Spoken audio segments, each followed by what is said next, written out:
So, hi guys, and welcome to the 5th episode, I believe, of Ride of Your Life. And we are here with the amazing Charisma. You won't believe it, but we've actually been chatting for about 15 minutes and realised we weren't recording. So, we're going to go at this again. And I'm going to head you over to Charisma now to kind of explain why I've got you on here, a little bit about yourself and your journey, because Charisma's in business and biking, and I thought it'd be an amazing opportunity to bring someone on here that, you know, can speak about how to marry your passions and your businesses together to create new opportunities, I guess. Yeah, I mean, I'm here, I think, because it was Lily that bigged me up or something. Yes. She said. She was like, when I had her on, she was like, you need to have Charisma on here. She's amazing. Thank you, She's Lily. business. She's amazing person. I was like, okay, I'm gonna scope out this Charisma on, like, because I also put it up. I was like, who do you want to see on? He's just like, Charisma. I was like, okay, sweet. I'm doing it. I'll get you on. I'll chuck you that tenner later, Lily. No, I'm grateful you've come on. I'm really grateful. Yeah, so to answer your question, I'm here because it's a great idea, isn't it? If females in the bike world, relatively new, still relatively small, so just to support that, really. What is it that you do so your background, how you've married the two together? It's funny because we're reenacting it, isn't it? No, so tell me as if you haven't told me. Yeah. Okay, so what is it I do? So I own a electronic cigarette shop, a vape shop, a high street shop, and an online business, same electronic cigarettes. And just recently, 2.5 months ago, I released my own brand of e-liquid called Full Throttle e-liquid, Full Throttle Premium e-liquid. Which is 9 flavours, top e-liquid. So I've just launched it. How have you managed to? So I know you're biking and you've got the business. So what was it that encouraged you to go into business, and how did you think? Well, how long's the business been running? And got you. Okay, yeah. It's funny. I'm trying to remember what I've said and what I haven't said, and I thought, well, just they don't start know. all over again. Okay. So I was a journalist for 9 years in magazine journalism. Did really well for my age, my gender, all the rest of it. But woke up and realised... In what kind of journalism was it? So magazine journalism, the last title I was the editor of is called World of Animals, which was international. Did really well. We beat BBC Wildlife not in the UK, because we could never beat them in the UK, but overseas ones. We did that, which is the highlight of my career. I won Editor of the Year for that. And saved a lot of rhinos and all the rest of it. Yeah. Oh wow. Yeah. Did you ever go out there and experience? They invited me to Kenya, so a big campaign we had was to donate 10% of the magazine's profits to Old Pejeta, which is a rhino conservancy in Kenya, which was amazing. And I remember when Ricky Gervais tweeted about it, and I was like, oh no, I'm famous. But yeah, that was a big deal. That was a big deal for me. They invited me out there, but that is organised crime now over there. God. Rhino horns, elephant tusks, all the rest of it. It's big bad business. It's very dangerous as well, so I didn't go. Maybe that was always been a dream of mine, actually, because growing up, all I kept saying to my mum was I want to be a travelling vet. Oh wow. And I adore animals to a fault. But I, what got you into journalism with animals? Was it like or was it just something just happened, or? I've always said with journalism, the subject matter is secondary. So I studied journalism. I became a journalist, newspapers, radio, and then magazines. That it was digital creative titles, photography titles, and slowly worked up. And the publishing company basically has a multitude of titles, and they were looking for an editor. And they needed a feisty one, I think. And I've always been different. I always felt I've had a point to prove, Then what made you? Because that sounds like a career. You've got it made. Yeah. And a lot of people don't even find that until much later in their lives. So what made you decide to go from that to pack it all in and decide, right, I'm going to set up my own business? I'd love to know your journey to setting up your own business, because you said previously you said you packed it all in, I think. Yeah. Well, I was working. I woke up one day and realised, hold on, I'm working 14 to 16-hour days, 6 days a week on a capped salary. Loved it. Could I get any higher? If I could get any higher, would it benefit me much more physically? I had a bit of a dodgy ticker. And I remember having a conversation with my dad, and he was like, right, pack it in, you've proved your point. What we going to do, you know? And vaping wasn't really a thing then. This was like 8 years ago. My brother had opened his own vape shop. So I have to completely pay kudos to him because he had the idea to start with 100%. And I thought, well, if he can do it, I'll give it a shot. I worked really hard for a year or so and saved as a journalist and saved extra. And I sold my car, sold everything I had, and stuck a mattress on the floor of the stockroom of this shop that That's I bought. commitment, though, isn't it? It's weird, yeah. I People don't- was nuts. I don't think you can. When you look back at some of your journey, sometimes it's really hard to correlate how you actually managed to do that. Yeah.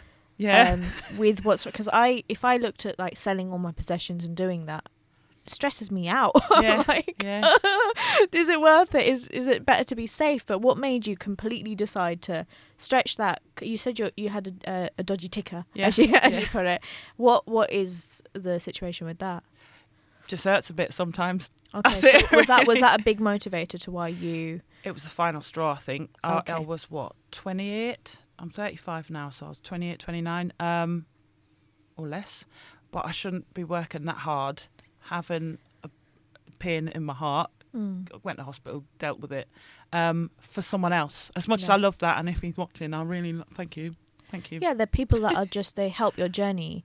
It does take a lot to decide that, like my mum always tells me, like, oh, you've never been someone that's been good in a job. I hated her for that. Cheers, Mum. Because I'd always feel like I wanted to do things a different way, and I struggled to do things in the way that everyone else was explaining to me to do them. Okay. I think I do that in life as well. Yeah. So when I set up my own business, which is all the stuff I've been doing, we did it in COVID as well.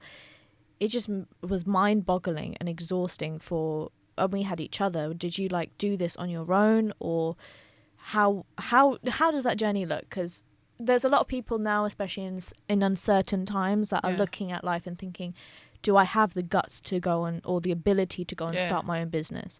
I'm passionate about biking. I might be passionate about skating. I might be passionate about this, that, and the other niche markets. Yeah. What would you do to say, this was my journey. You don't need all the tools, because you sleeping on a mattress in a shop is saying, look, I'm committed. Yeah. What made that work? What would you say to inspire people to make that work?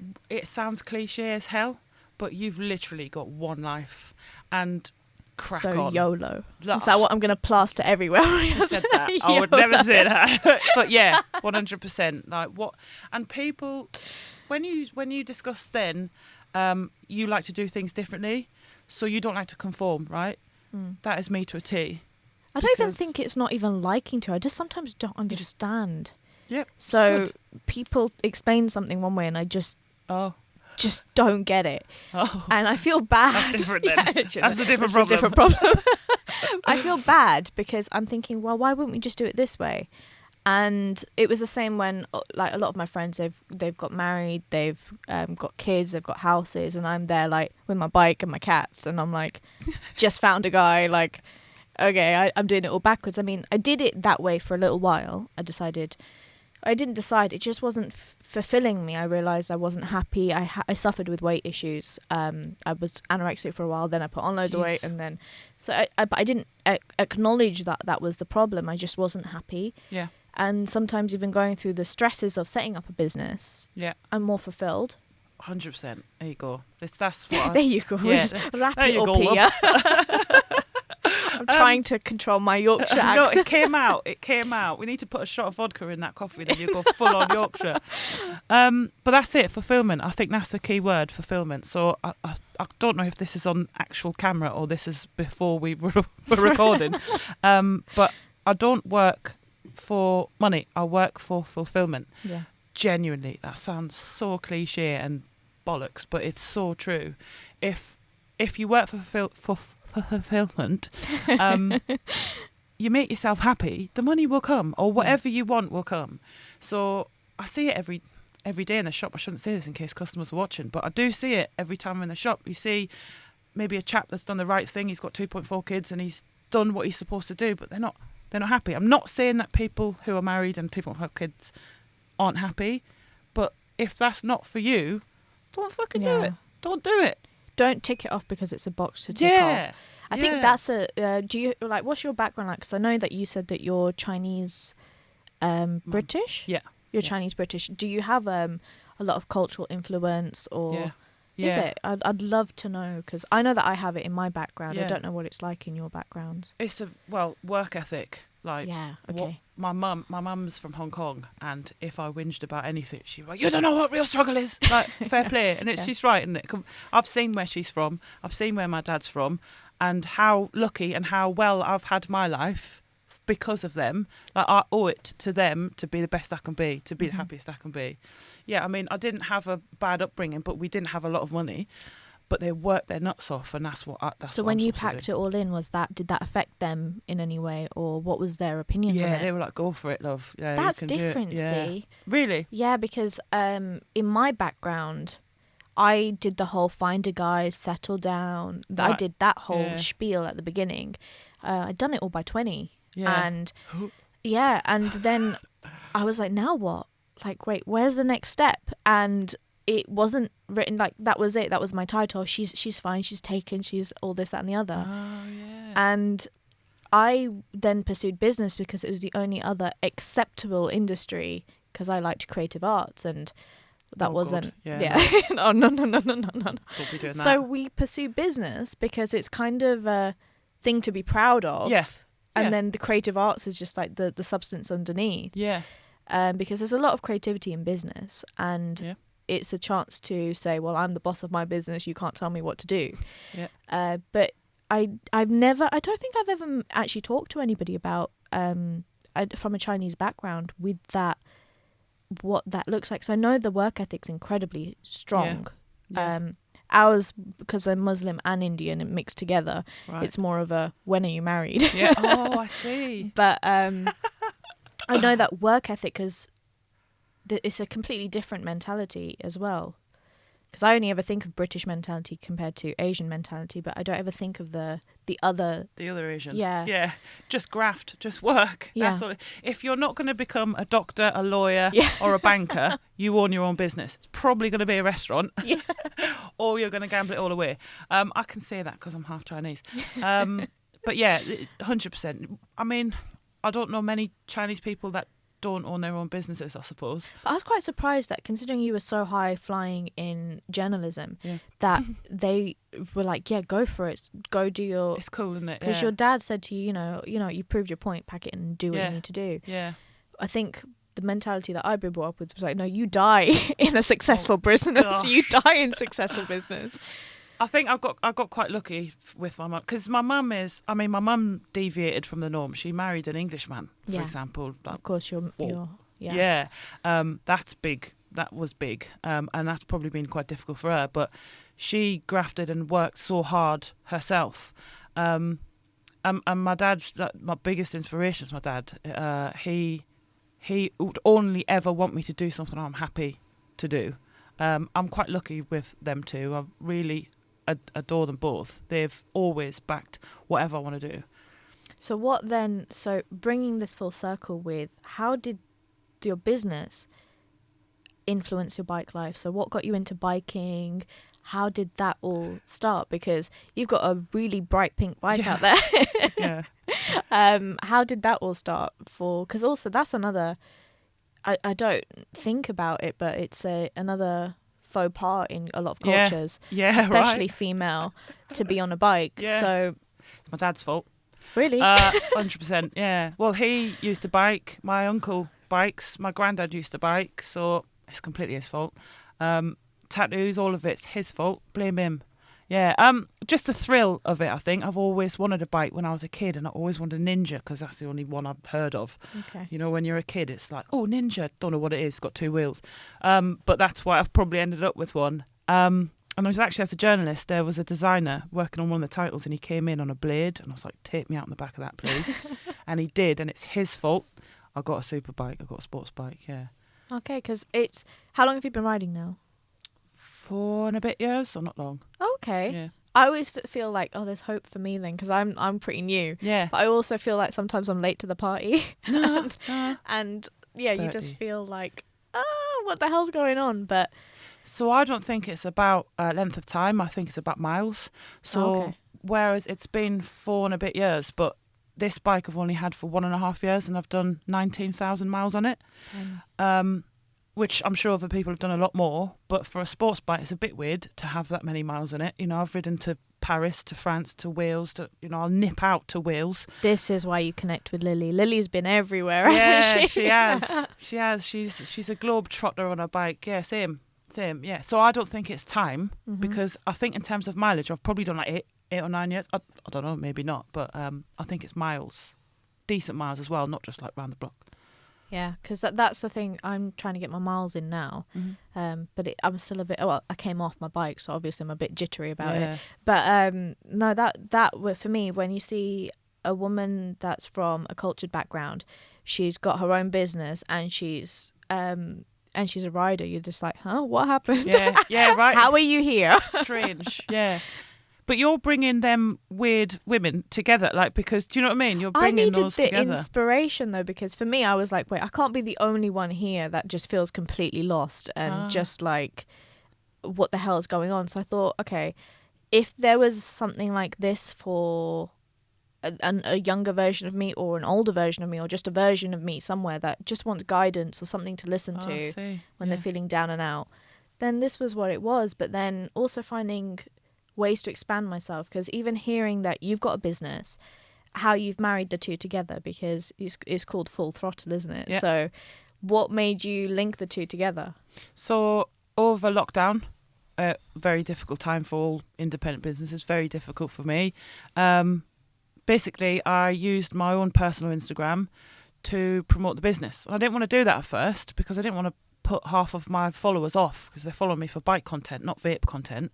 But I feel like those bikers saw me go through hell and saw me come out the end of it. I mean, the building was set on fire, for God's sake. What do you mean? It was an arson attack, and it came like within 2 meters of thousands of lithium batteries. And that was the day after we were allowed to reopen the first lockdown. So like 7-8 months ago. How did that affect the business? Not financially, not much, but emotionally. Yeah, the strain of it. Yeah, I'll just give up. Yeah. Almost. But to go back to the biker thing, I put all this on Instagram. People followed me, people supported me. The support I've had from bikers. I mean, one guy I don't even know, never even met, he voice noted me saying, "I'm just selling my bike. I've got $7,000 if you need it." Oh, wow. That was enough to restore my faith in humanity and crack on. And because of those bikers, they started ordering from my website. They started supporting me, my business, not just my personal profile. So I figured, look, biking's big, vaping's big parts of me, let's put them together. Release your own brand of e-liquid called Full Throttle Premium E-Liquid. And I don't know, not give something back, but it just seems like there's an opportunity there. Yeah, I think it's a way to marry the community together. When they bond over stories, and ironically, I feel the more open you are, even though people say you should keep things hidden about yourself, I do agree with that to a degree. Yeah. But I felt like the more I shared about myself, the more I found people I could relate to. Yeah. And the people that gravitated towards me and said, you know what, I've been through that. You know what, I've experienced that.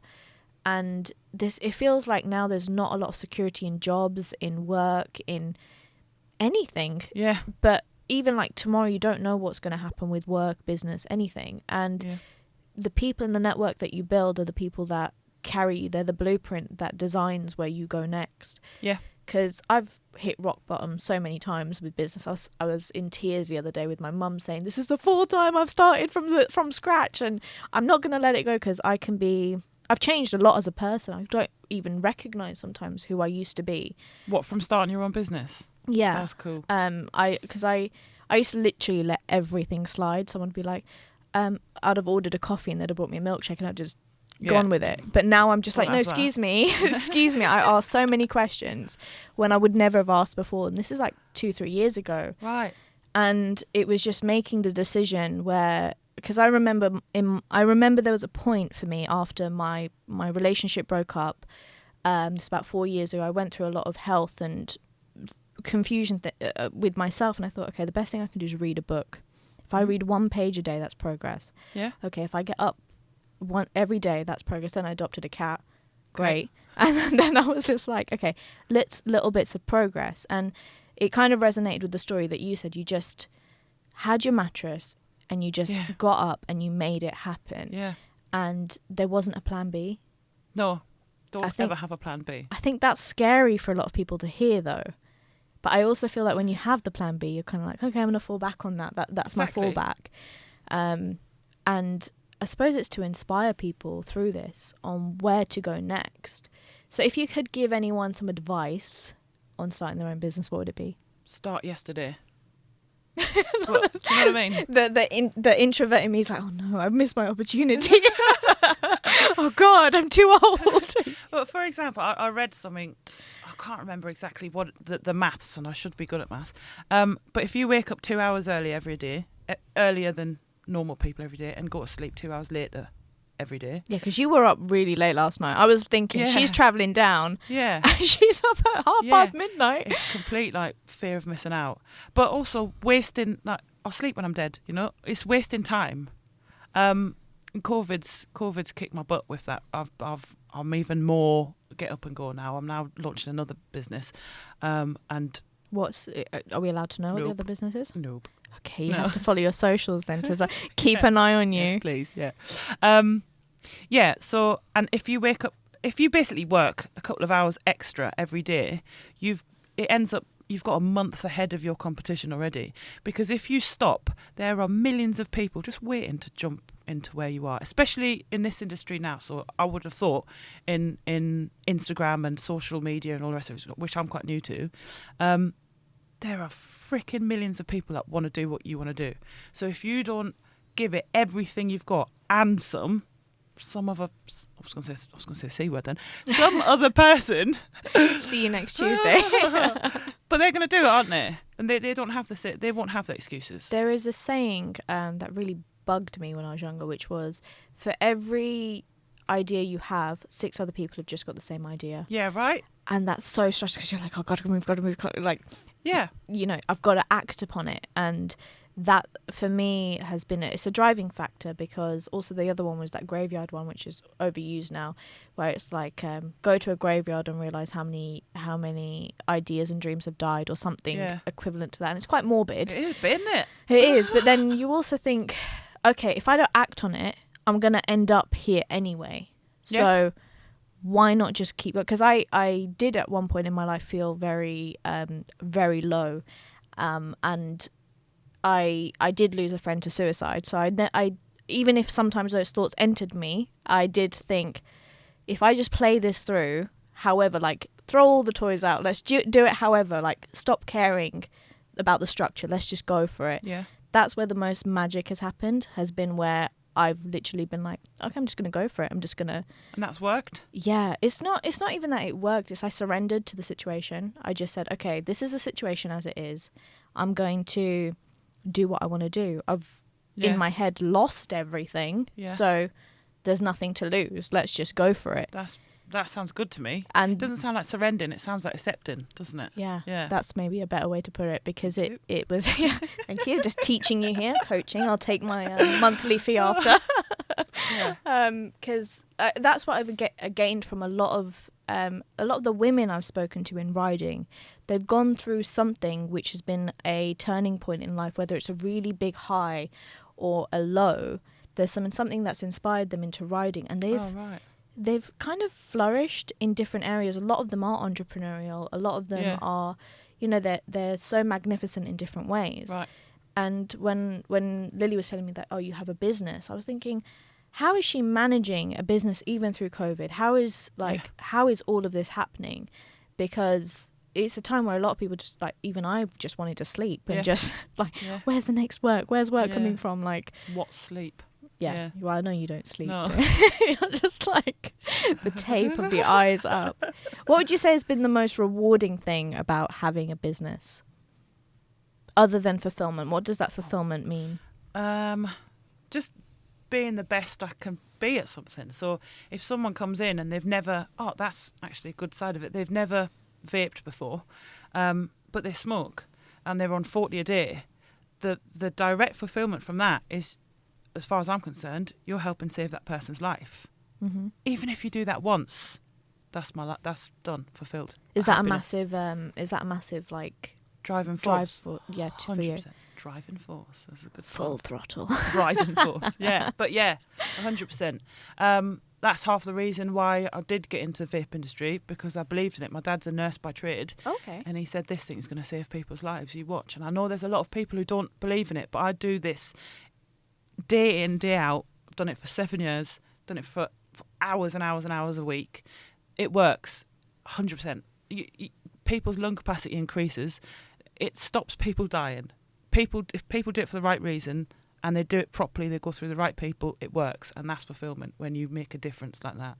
Where was that? So I know you said your brother had the vape company. Where was that penny drop moment where you're like, actually, I want this as my business. I want to take this as my passion. So he owns a few shops as well, and the first one he opened was in Eastbourne, and there's a guy called Sunday John, and That's a cool name. yeah, the reason why I call him Sunday John is I'll explain. It's the end of the story, I think. Anyway, so chap walks past, and basically he's got a certain type of cancer, and he had maybe like 8 or 9 months to live. And this was when vape was relatively new and the kits weren't advanced. There were little pens, and he thought, well, sod it, I've got nothing to lose, let's give this a go. And he did it. And 9 years on, he's still alive. He comes in every Sunday still, brings roast dinners, brings flowers, brings presents. Hence the Sunday John. Sunday John, yeah, there you go. What was that called? The climax or something? I have no of idea. the story? I can't remember.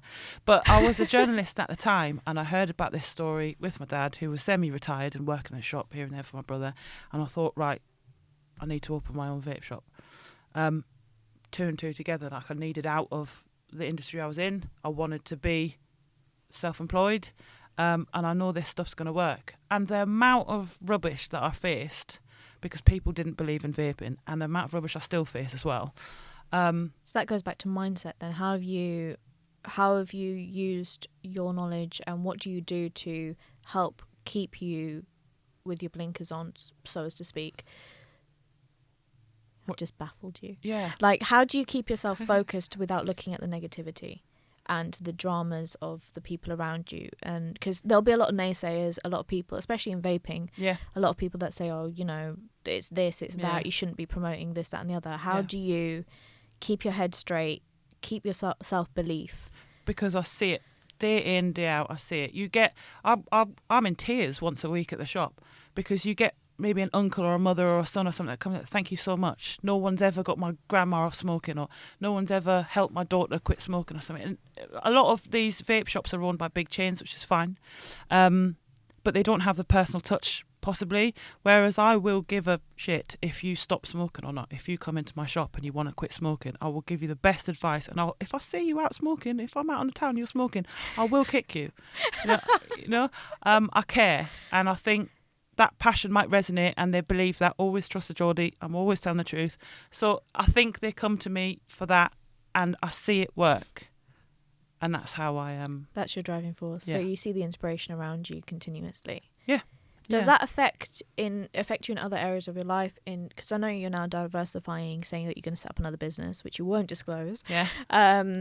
How is that? Because some people would have put all their more energy into Full Throttle, instead of diversifying. So how come you've decided to do multiple businesses? Because I have little faith in the high street anymore. So you have Full Throttle as a high street shop as well? No, Full Throttle is, I sell it in my shop, All right. and I sell it online. But to create a product, an e-liquid, which can be sold online, wholesaled, internationally, as opposed to a bricks and mortar shop, which I already have, the future is in products that I can sell online. Do you see? To start manufacturing them rather than being retail front of house. So to answer your question, I feel like the shop can continue to stay there until it doesn't make any money anymore. Yeah. Don't know how long it's going to be, but the high street's dying. You just have to walk through the high street and half the shops are shut. Yeah, no, I was walking down and it's Not quite nice. sad, isn't it? Yeah. But what's your shop what do you actually have in your shop? Oh, hardware. It's a vape shop. Okay. So it's got the biggest selection of juice in Portsmouth and the South, I think now. So all sorts of juice, hardware, vape kits, merchandise, weird bubble kits, like everything you can imagine. And it's a cool place to come and chill out and grab a coffee. Well, it was. You can't just chill out there for hours and hours now. Depends how many people are in. COVID, It's quite a cool place. The music's always loud, and it brings in good money to support the other ventures. What's it called? The Vapor Room The in Vapor Room. Portsmouth. So people can visit that if they Yes. I have to visit that. Sounds Yes. nice. It's opposite Taco Bell. in Oh, High yeah. Street, yes. Hence why I've put on 10 stone in a year. I need to move down there. It sounds like an amazing place to chill. It's Because cool, yeah. it's just you very rarely hear of people with their own shop, with their own business, and their own. And now you're diversifying. And how have you found connecting with people on social media and things like that? You're telling me your social media's grown. Yeah. How have you? Do you see the importance of social media, or Yeah. what does it like? How has that affected you? Because I find with the stories that people message me, I love it. But I also get really overwhelmed because I want to be able to give my time Yeah. to reply to them all Yeah. really effectively. Yeah. But I have found that even showing who I am and talking to people has just brought me closer to people, even if I haven't met them. Yeah. So how has that affected you and your business? I want to say it's actually probably pulled me through through COVID, because that was really damaging for me, really hard. But just having someone support you that you've never even met before, that even the comments, the messages, like they'll just say, "Look, you're doing really well, keep going." Or like I've been sent 15 million boxes of donuts over the last year, and coffees and breakfast and stuff, just from random people on Instagram, because I think they might see that I'm grafting, I'm trying. Yeah. That's really cool, and that's bikers for you. That's That's so Instagram sweet. bikers. It's wicked, isn't it? I'm That's so fat lovely. now, but it's really nice. Don't ever send me donuts, please. Here's my address. Yeah, send them to her instead. I'm sick of them now, but thank you. Me and my cat eats everything. Your cat eats yeah, donuts? my cat loves Pringles. It's a really weird What story. a lad. It's for a different day. You have to like fight him off. He is ridiculous. My poor cat. He's so round. I don't know what I've done to him. Well, it's the Pringles, mate. He will literally fight me for them. He loves his own vitamins, his cat vitamins. Okay. It's just a whole different story. Random fact about Right. my cat. Yeah. But yeah, he'll eat the donuts. But I think building a community, building a business, and building awareness around that is so important. But I'd love to know a little bit more about you. Okay. So yeah, the way I made it sound was like quiz time, Oh my wasn't it? Press the buzzer to answer. Okay. But no. So what's been your most adventurous thing you've ever done in the bike world? Well, I go camping quite a lot, which is a bit random. Strapping a tent on a super bike. What are you doing? A tent on a super bike. Yeah. How do you manage that? Like that, with loads of bungees. Yeah, pretty much. Oh my God, Rhinos Pass in the Lake District and Hardknot Pass. Do you know these roads at all? No. So I think they're supposed to be up there with the most treacherous roads in England. And you're up there on a super bike. Yeah, but nailed it. Didn't die. Still here. Yeah, don't do that. But do if you've got balls of steel. Yeah, but I've done it, so that was quite cool. Riding through Paris. Oh my God, the Arc de Triomphe. Ride that on your bike. She's like, We've been in a car and it's the scariest thing. right? You just close your eyes and go. I just whack the microphone. You Sorry.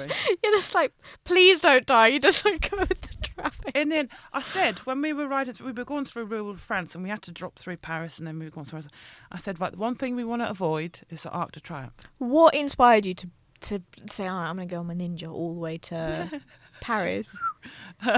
Although it does sound like something I would do. Yeah, why not? So bless my younger me. My friend we were in a pharmacy or something, buying something random. She was like, I want to find the location. She scrolled up my phone to go onto Google Maps, and it had the directions walking from here to Africa. Okay. It was I mean, 8 weeks, and I was Oh. just like, so I can be crazy, but theoretically, like, I'm curiously crazy. But when it comes to like getting on a bike and going to the Arc de Triomphe, like, yeah, it's all right. I mean, walking to Africa would probably be harder. You get wet, wouldn't you? For a start, just and mould. Yeah, and I like lions and stuff. God knows what. But what because there is quite a few treks I want to do on the bike, but even my partner's like, oh, you might need a adventure bike for that. You might need a tourer. You're like, sod it. Get on my pink bike and let's go. Yeah. I think half the reason is because people say you can't do it. Why? You can do it. I don't know. It's just, I suppose, comfort, number one. Yeah. Maintenance of the bike, number two. Yeah. That's ball ache. Yeah. Yes. Yeah, it's a fair point, actually. Don't do it. Get an adventure bike. Just walk it. Yeah, walk it. You God, can you rely on Google your legs. So the comfort thing, my bike is, I mean, yeah, it is comfortable. I can go hours and hours and hours until I feel like everything's falling apart. I mean, I've got physio right now for my arm. I feel like you just wing it. You're literally just like, yeah, it's all right. I'm off here. Yeah. Oh, yeah, lost a wheel in transit, but, you know, it's all right. Got one left. Yeah, one will do. You just Wheelie it all the way all the down. way back. That'll be the first time I've wheelied. Anyway, yeah, but I don't see why not. As long as I can get a tent on the back, which I can. I still don't understand that on a super bike, how you get a tent on a super bike. I have had a custom shelf built for my pillion seat. So it's a seat cowl thing, and it's got metal screws, and it's a shelf. It's just like a proper metal shelf, and that's what I stick my what's it called, tail pack on, and then I just. So this is where the entrepreneurialism and the biking marry up. You just literally make your way here to there. You're like, I'm gonna do it. There's no plan B. That's my end goal. Yeah. I'm going that way. Get a few funny looks, but yeah. Or you just you don't have the luxuries that you would have if you had a car or a bike with luggage capacity. Yeah. With a proper bike for off-roading, I suppose. I mean, I haven't off-roaded really with it much. I did ride back from, This is where you just look over the hill. Yeah. Chris was just like coming through the gravel. yeah, I did ride back from Newcastle once, and it was storm something. That was fun. Yeah, that's like a 7-hour ride as it is. And we hit London area, and it was so bad. I mean, I was wearing full waterproofs, but you tip my boot upside down, and just like swimming in rain and shit, really. I can't say you've sold it to me. Yeah, maybe. I like the idea of adventuring and doing that stuff, but I don't think I could camp. I was saying this to one of the girls on the podcast, Daisy. I don't know if I'm cut out for camping. Why? I think I'm a bit of a diva. I've done it. I can't deal with the bathroom situation. Shiwi. Yeah. Girl's best friend, especially the one piece. My shiwi comes with me everywhere. It really stresses me out. What, shiwi? So when I was little, my parents took me. I think I was 4. They took me to India, Pakistan area. I can't remember, and I didn't use the bathroom for a week because it was a hole in the ground. So they had to book a hotel. Oh my God. So and I was 4. And I've always been like that. So the guys keep telling me, they're like, oh, you know, we should go camping. I'm like, yeah, but where am I going to pee? How am I going to... I don't know if I could. I think I probably could brave it. Like, it really stresses me out for some reason. Why don't you start practicing? Instead of using your toilet, just look just at the shit in a garden. bush. She's outside again. You can just see your hair in the bush. Yeah, just What's the she bush- doing? The bush moving. Genuinely, just give it a go. Okay, so...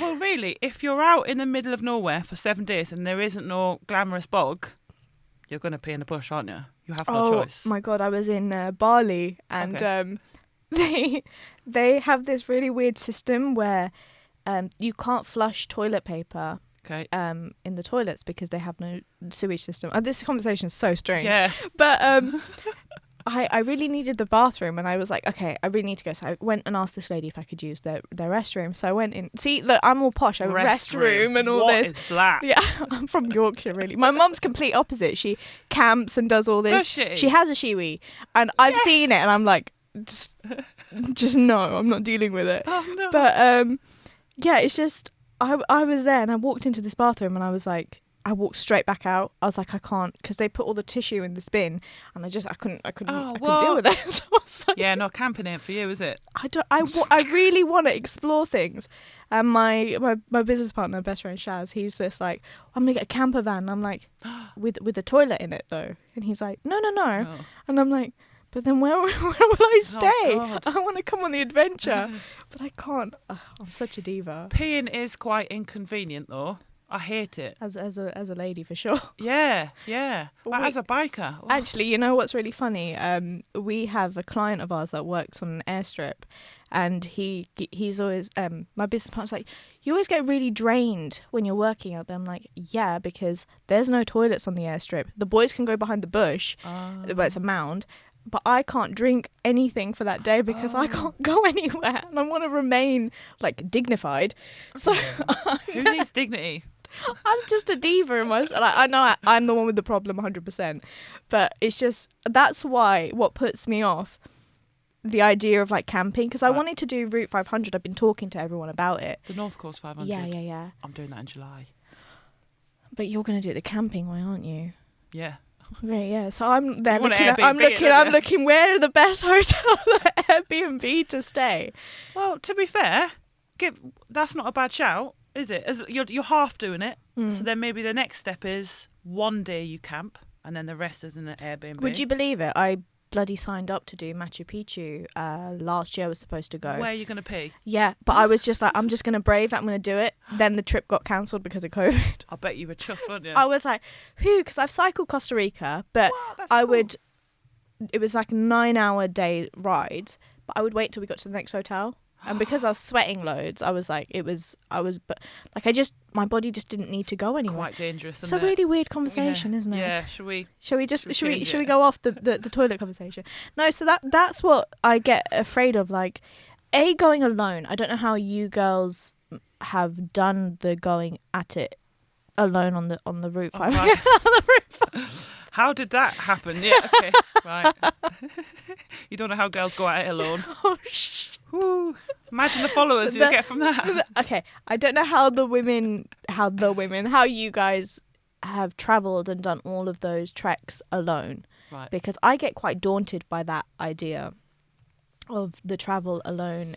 Like, you know, who do I turn to? Who do I ask for help? Because Lily's she just meets people wherever. Yeah, and she's nuts. I got lost for 20 minutes in Costa Rica and I was petrified. Yeah. And I think I'm just a bit of a diva in all honesty, to be fair. But do you mind that though? Do you mind being a diva? Does it hold you back? yeah, massively. Okay. I can't be in a bush. No, but I think of it as, to live more freely and wanting to do more treks and more hikes and things like that with my bike, and because a bike's quite freeing in its own right, and being able to travel and do those things. I don't know how your experience with it. Have you done all of those alone? Have you gone with people? Like, how have you done like Paris and? Bit of both, really. Friends, other halves. Not halves plural. I've taken 10 boyfriends with me to Paris. All on the back in your luggage, you're tied on with a bungee cord, yeah. Yeah, just hanging on. Anyway, yeah, or Instagram. Just meet people on Instagram. And I'm with you, actually. Maybe I was a bit diva-ish before biking, but now the practicality of being diva-ish is completely outweighed by the joy you get from just whatever. I've noticed that. I've only been doing it a short period of time, but even like because of the gear and stuff, at first it was a madness. Yeah. Now it's just like, oh, toss my hair up in a bun, like, sod it, I'm off. Right. Yeah. And there's a good trick: get your eyebrows tattooed, get your eyeliner tattooed, get your lips tattooed, do whatever. But when a girl, this is so girly, isn't it? When a lady. I wanted to make it sound better. When a bird. when I take off my helmet, my eyebrows are left in it. So that, do you know what I mean? Hence why I got them tattooed. So that helps. That really helps. Blokes don't have this issue, and I'm sure girls with eyebrows don't have this issue. But girls that are watching that wear makeup and have helmets, it's a pain in the arse. It's nice to see that a lot of women wear makeup, do skincare, and do what suits them, even though they ride. Yeah. Because I got a lot of hate for it initially. Because I do fashion and I do bikes. Like, I love my fashion. I've got an audience for fashion and beauty. And then people be like, the men would comment and be like, doesn't your makeup rub off in your helmet? I'm like, Ugh. what's it to you? Did you buy it for me? Yeah. No, you didn't. Like, but Hairspray. Easy, done. Yeah. Elemis. Yeah. Like, all over the. Yeah. No, what is it? No, Elvive. Sorry, Elemis is a Elemis is good skin, skincare. yeah. Skin. Top of skin. No, because like, do you get any like hate, or have you got like has that ever crossed your line of work? I don't think so. Probably I don't really give a shit. I like makeup. I like biking. Mm-hmm. Together, done. It's nice that I say to people now, it's just a vehicle. Like, it's a fun thing. It's not just a vehicle. Oh, sorry, she's gonna kick me out. No, but for me, it is. It's a vehicle. It's a form of transport, and Right. I enjoy it. Just like people get their flashy cars. Yeah. They with a Lamborghini. Have you ever sat in a cockpit of a Lamborghini? Oh yeah, all the time. And it's my weekend ride. But it's like an aeroplane. Like, there's just so many switches and dials and stuff really? like that. And you think, okay, there's a certain way you got to drive a supercar. There's a certain way you got to drive a superbike. You know, it's a vehicle. Let me ride it how I want to ride it. Yeah. And me being a diva has definitely, it's kind of made me a little bit more quiet when I was getting the hate initially. But then seeing there's so many women with their, because I even at one point thought my nails were too long for riding. Oh yeah. And then you're there like with your claws. Yeah, claws there. And it's nice to see people just having so much depth to them, because you've got your adventurous self that just bungee cords everything, your whole kitchen sink to your bike, and then you've got the business side of you that's been able to go with the bare minimum and build your way up, and then you've got the diva side of you, which has the tattooed brows and liner. I don't know how you managed to tattoo your liner on. Oh, don't. Oh, the stress. It Even hurts. the thought of that stresses me out. Yeah, no, it's bad. It's bad pain, and I've still got 2 sessions to go. Oh God, I've only ever done false lashes, semi-permanent, and Just glued on. no, the semi-permanent ones where they insert them. Huh? Not Okay. insert. It sounds horrible. Yeah, Where, what- do you know where the falsies, which are like individual lashes, Yeah. those ones that stay on for like weeks? Okay, cool. I've only ever done that, but then when they came out, it looked like I had no lashes, and I cried. I was like, "Why are my eyes bald?"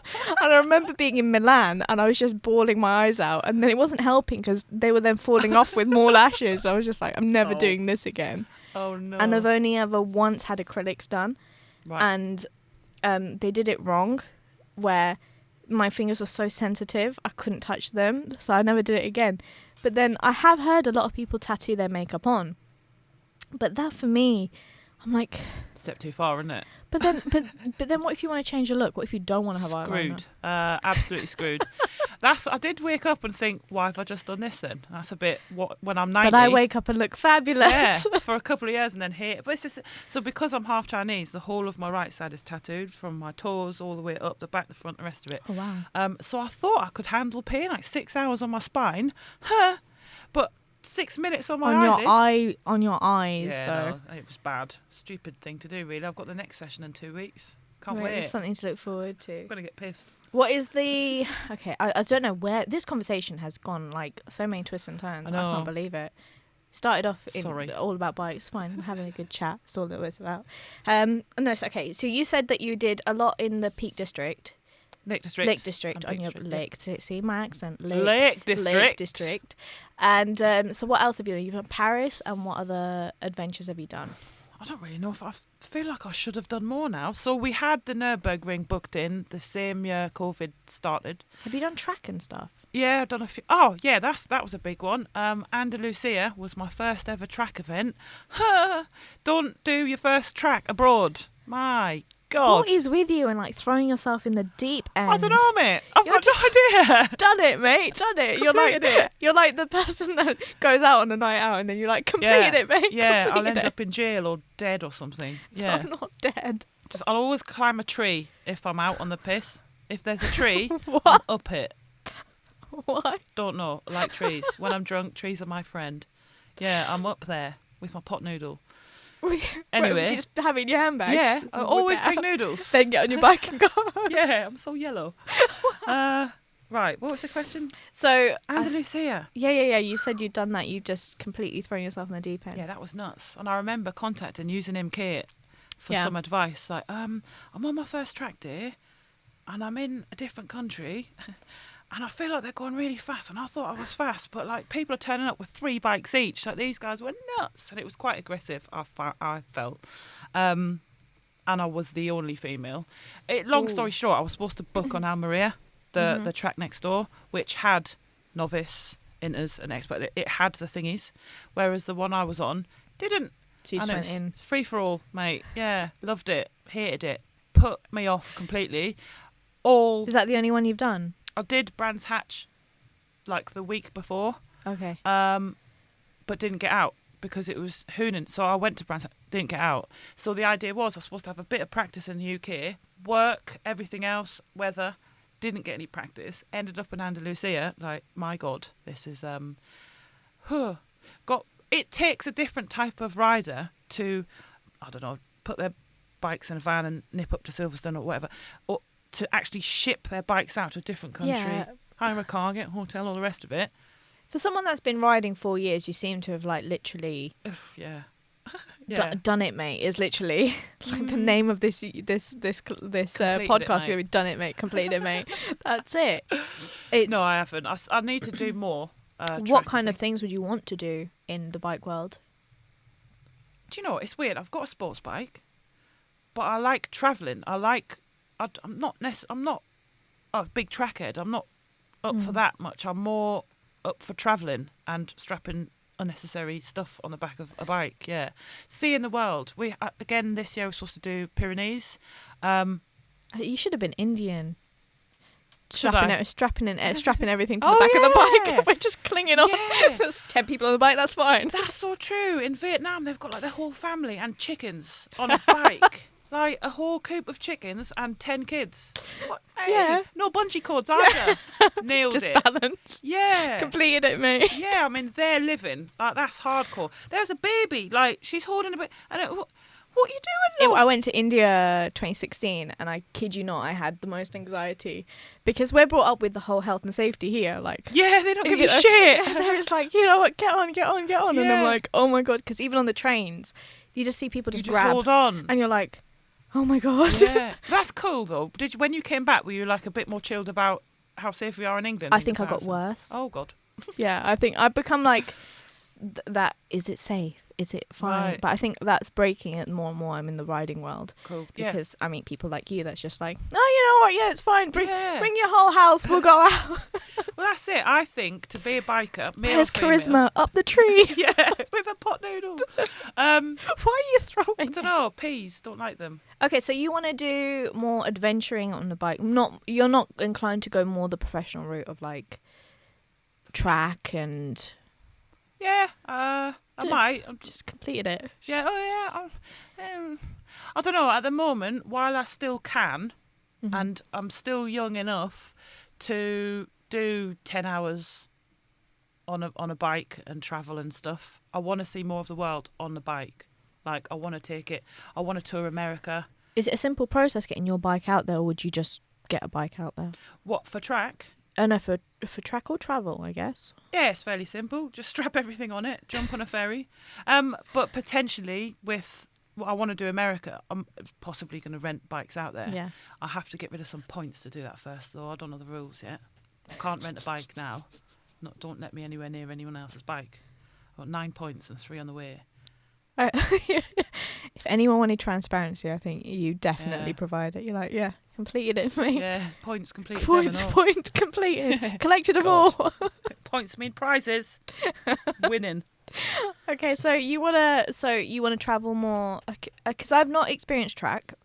I will look to do that hopefully next year. Terrified because apparently you're like shaking the day before. You're nervous.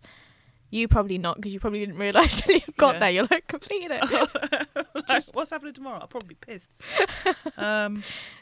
So traveling, you want to do all like America and things like that. Yeah. You've done a lot of the UK, haven't you? Yeah, I've run out of places.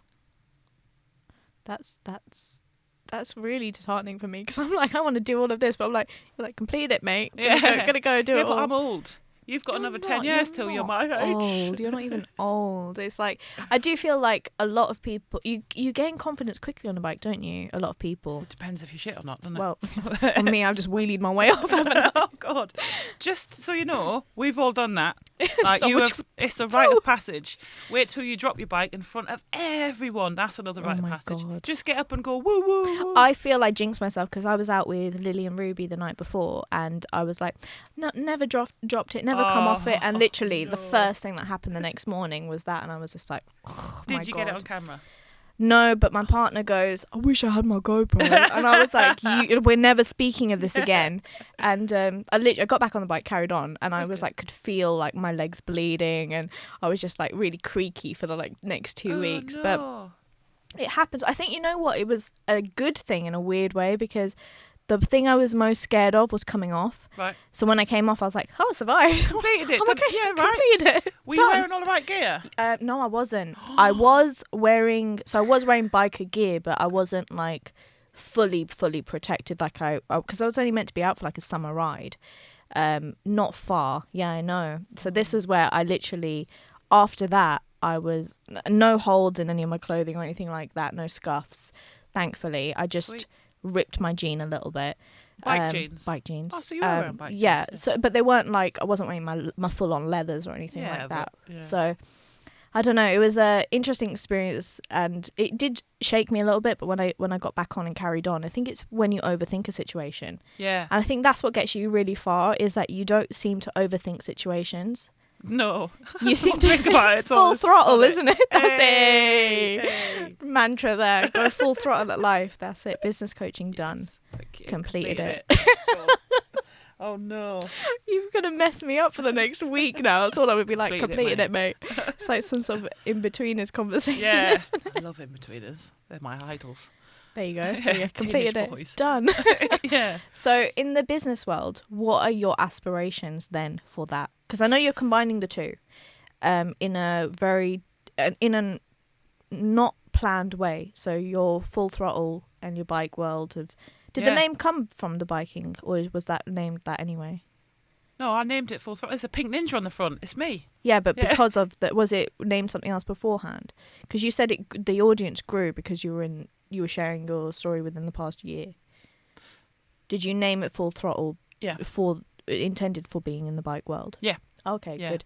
Yeah. So then, what would you say if you've got any plans to grow the business and reach goals? What would they be in business? So I knew that people would buy Full Throttle e-liquid Yeah. to support me. I knew that, but it's whether they would come back to reorder. So I didn't know how successful it would be. Mm-hmm. And it is now the shop and the website's biggest, fastest selling juice brand I've ever had in 7 years.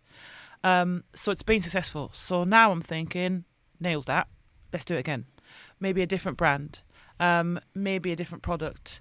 As to stretch out basically as much as I can online, I think, in the vape industry, and then something else that isn't the vape industry. Potentially manufacture the e-liquid myself. Currently it's manufactured through a big UK brand. They have the laboratory and the TPD compliance and all that. But I'm the creator of it, I suppose, so I do the flavours and all the brand and all the rest of it. Potentially look to manufacture it myself in a couple of years' time. I don't know how that works yet. It's good that you've Yeah. actually, like, as much as you think that you wing it, oh, well, I seem to think you wing it, you seem to have a plan, Yeah, which is really good. I think your self-trust seems really good, that you just trust the process and you trust yourself, Yeah. that no matter how it goes, you're going to pull yourself back out of that. Yeah. So what would you say, top advice for people in riding, Mhm. and top piece of advice for people who have a business and want to mix it with their passion? First, what's your USP? Mhm. Like, why the hell are people going to come to you? Do you know? I shouldn't say this, but a lot of people are launching their own merchandise and brands and hoodies and stuff like that. Why are people buying yours? Right. Why would they buy yours? Especially if you're investing a lot of money in this. If you're paying a designer, if you're buying the goods first, what have you got above anyone else? And what was the question? And the second one, how would you merge your two passions? So if you're like, say you've got a passion like biking Yeah. and you want to set up a business, especially through times like this, what would you say would be your best advice? Do you know, my instant reaction to that is don't think you can make money out of your passion. That is really lucky if you can. Vaping was never my passion, but saving people's lives potentially, that became like the reason to do it, and I became lucky because I was able to make money and make a career out of saving people's lives, I suppose. But I think people can possibly be naive to think that they can. This is going to sound really disheartening. Yeah, don't do it. Shit, what a terrible idea.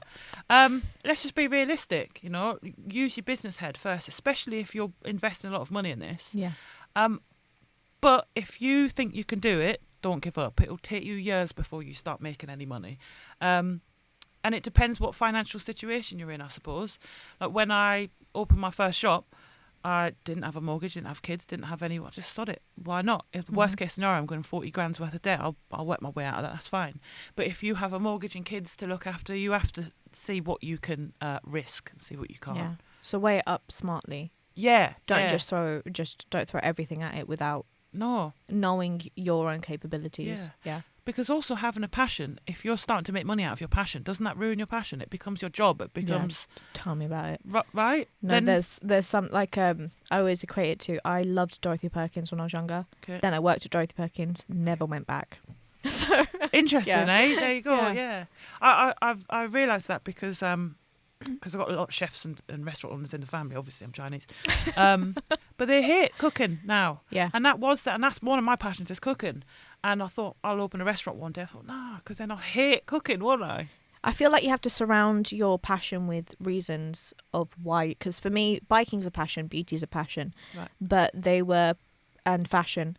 One was because a lot of the girls in my culture were very restricted on. Wow. They were judged on how they looked due to what they wear. Wow. I don't believe that you should be. The second was I was told I wasn't allowed to wear makeup until I was a lot older, and I don't think you should rely on it. But I do believe that it's a choice and it shouldn't be that serious. Like it shouldn't be. And the third was biking's a passion because I like freedom, but it also encourages people to think about women differently and with more power. So they were different stories behind my vision that keeps them going. Because if I just I like riding, it's cool, but what drives me to want to meet the people I meet, what drives me to do this and you know, pay for the studios and all of this. So I think not just going blindly into something because it's fun, but because there's a story behind it. I feel every entrepreneur that has, even if it does seem that they're doing it for fun, wants to make a better life for their family or wants to make a better life for the community or something. There is something behind that.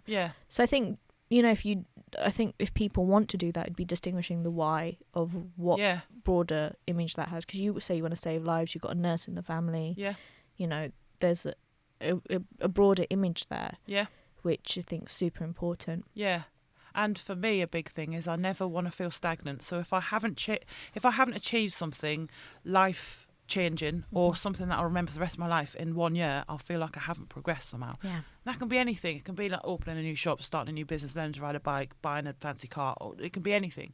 But every year I have to have achieved something different. Otherwise, I'll look back and think I ain't achieved anything. But that's your stretch. So some people can't deal with that amount of uncertainty, and some people can. And the people that can, like yourself, are going to go at it, but everyone needs to realise their bar is different, I guess, for themselves. I feel like I could have chatted to you for ages of just like I don't know, the random conversations I've had. You've just completely ripped my door off its hinges of the whole like, oh, you know, she's a diva, but I'm there like talking about peeing behind a bush and all sorts of crap. Pot noodles in a tree. You know what, I don't even know what I'm going to name this podcast now. Peeing in a bush. Completed it, mate. Completed it, mate. Thousands of views. That's it. It's done. I think I will. I'll probably name it Completed It, mate. Full throttle. I think you've been super inspirational. Thank you. Full throttle. Completed it, mate. There you go. Done. I've actually had so much fun. Yeah, me too. It was a shame the first bit wasn't recorded, and we did try to re-grasp that, but you know, I'm still learning on this process myself. Thank you for coming all the way up, down, sideways from Portsmouth. Up, down. I didn't ride like that. I don't know with you. Things like onto the back. But I've had such a good time with you and really appreciate you coming down. And if any of you have any questions to ask Charisma, DM you, message you, Yeah, buy my juice and then I'll answer your questions. buy your juice. Yeah. Done. What's your Instagram handle for everyone to find you? What is it? Charisma_ZX10R. I'll make sure I put that in as well. And your website or any other business details? Thank you.